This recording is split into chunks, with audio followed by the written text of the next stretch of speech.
When Trades Hall was first granted the Crown land on the corner of Victoria and Lygon Street, Conservative politicians quipped that at least they wouldn't have far to drag us, referring to the old Melbourne jail on Russell Street.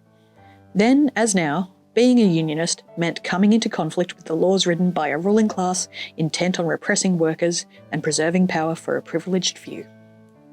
Adela Pancoast was a leading Women's Peace Army activist, socialist, and leader of the Bread Riots, in which up to 3,000 union and working class women defied the War Precautions Act to protest food shortages at Parliament House.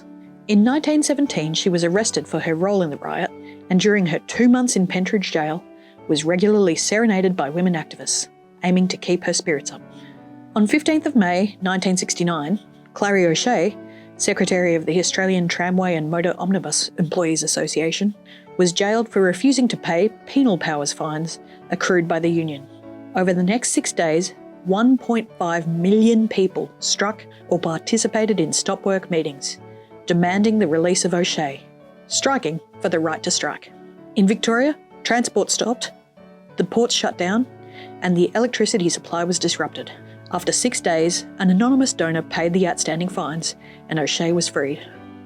John Cummins, BLF official and later CFMEU president, was no stranger to a pair of handcuffs. Cummo was arrested several times for going onto work sites and standing up for his members. Following the BLF's forced deregistration at the hands of the Hawke, Keating and Kane governments, he led BLF members across to the construction division of the CFMEU, ensuring their proudly militant traditions came with them. Each of these unionists was driven by a philosophy that regards justice as a higher ideal than lawfulness. It is a philosophy we stand proudly by. In the words of ACTU Secretary Sally McManus, I believe in the rule of law where the law is fair, when the law is right, but when it's unjust, I don't think there's a problem with breaking it.